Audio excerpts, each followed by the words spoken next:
Assalamualaikum everyone. I hope you are doing well. Welcome back to our physics lecture series, lecture number 3, topic number 1.3, International System of Units. Before we begin, let's discuss our previous lecture. Previous lecture में हमने क्या देखा था? Physical quantities को देखा था। Physical quantities को हम दो कैटेगरीज में डिवाइड कर रहे थे, base quantities and drive quantities. मगर हम फिजिकल क्वांटिटीज को एक क्वेश्चन हमारे माइंड में ये भी आता है कि फिजिकल क्वांटिटीज को हम मेजर कैसे करें। ठीक है, तो इसी चीज को रिजॉल्व करने के लिए, for example, if we want to measure the length of a table, we should which unit we should we use.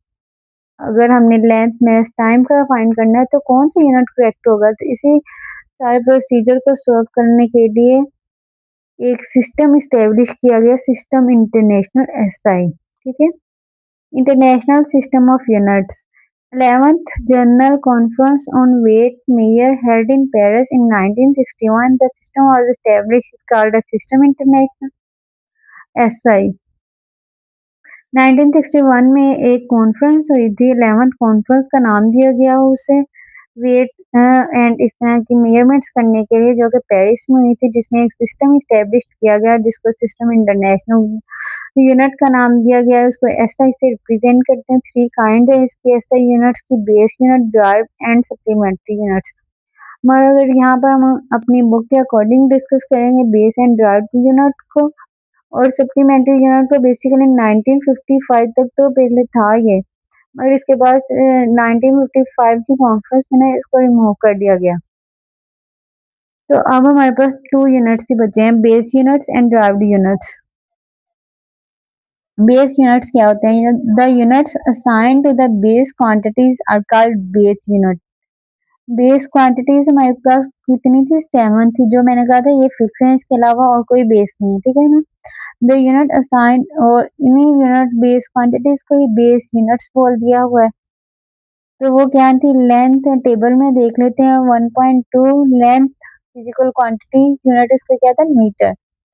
और फिर जो सिंबल है रिप्रेजेंट करने के लिए एम यूज करते हैं, small M.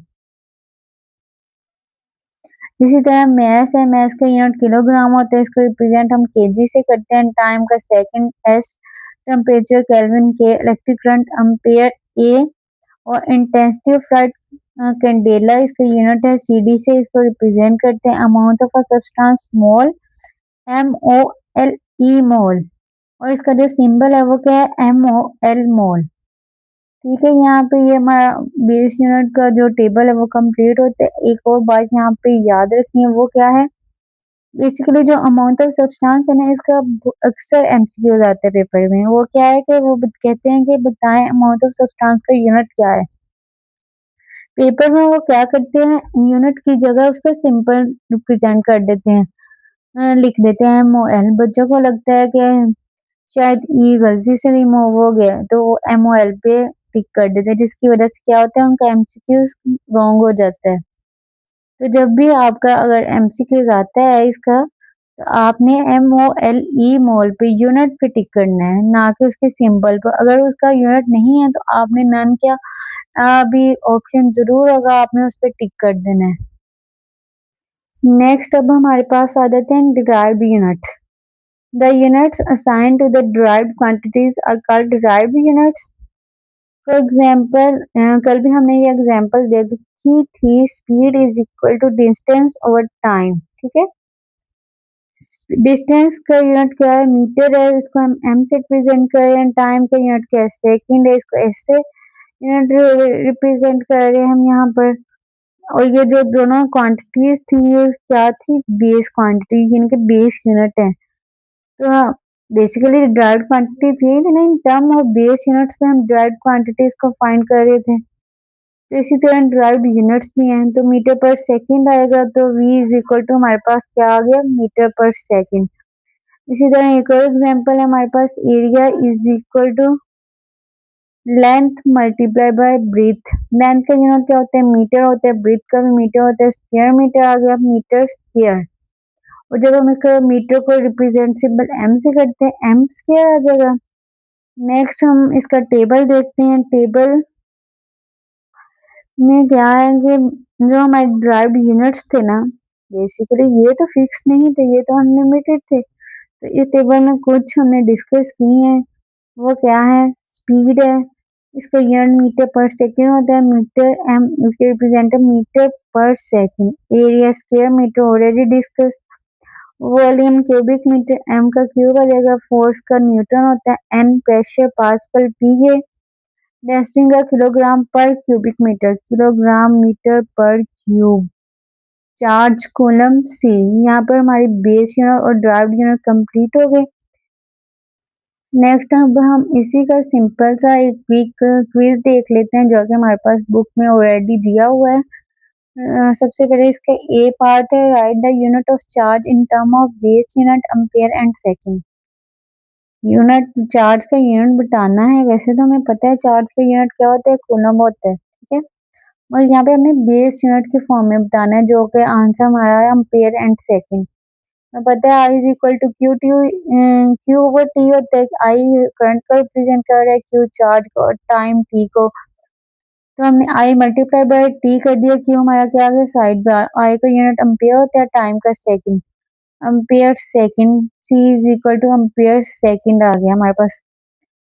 Part A complete हो गया हमारे पास। नेक्स्ट है इसका B part, express the unit of pressure pascal in some other unit.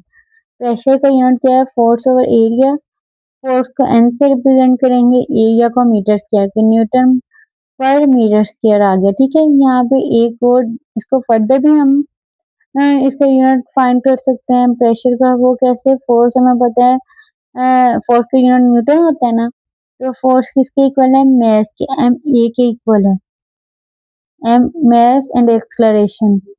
Force की जगह हमने न्यूटन पुट किया, मैस की जगह किलोग्राम और एक्सलरेशन का मीटर पर second square.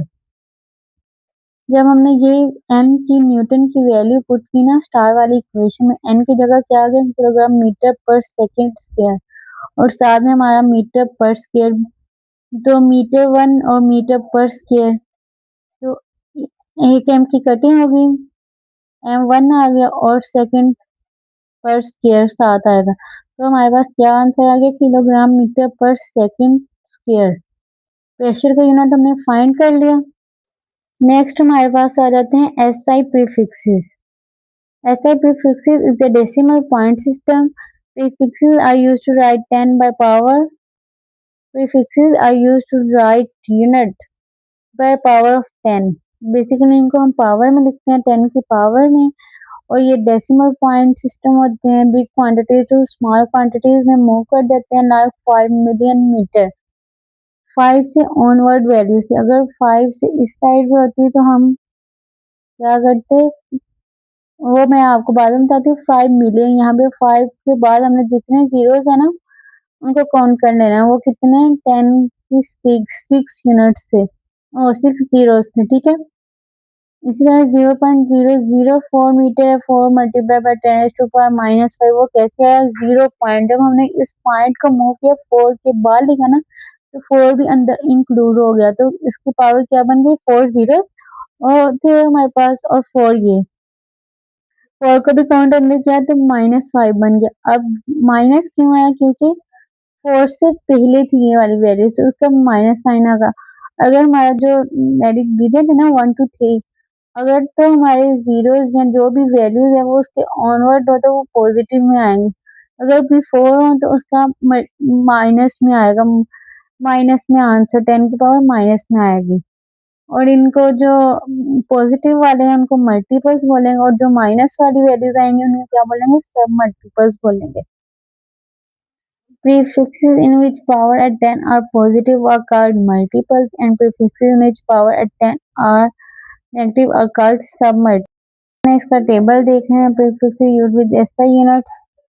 Prefix atto A से रिप्रेजेंट होता है 10⁻⁻18, फेमटो एफ से 10⁻⁻15। इनमें क्या है, -3 का डिफरेंस आ रहा है, 3 का डिफरेंस आ रहा है ऑलरेडी, ठीक है। इसी तरह डेसी तक ये ऐसे ही है। उसके बाद आ गया किलो, मेगा, गीगा, गीगा, टेरा, पेटा, हेक्सा, ये क्या है, पॉजिटिव में आएगा, इनमें भी 10 का डिफरेंस, 3 का डिफरेंस आएगा 10 की पावर में, मगर पॉजिटिव में आएगा। और जो माइनस वाली है वो ऑलरेडी हमने डिस्कस कर दी है, वो क्या है, सब मल्टीपल्स। 10⁻⁻18 से ऑटो से लेकर डेसी तक क्या है सब मल्टीपल्स और किलो से लेकर हेक्सा तक क्या है मल्टीपल्स। तो आज का लेक्चर हमारा यहाँ पर कंप्लीट होता है। उम्मीद है आपको लेक्चर समझ आया होगा। लेक्चर सीरीज के साथ ज्वाइन रहने के लिए हमारे चैनल को सब्सक्राइब करें and don't press to bell icon.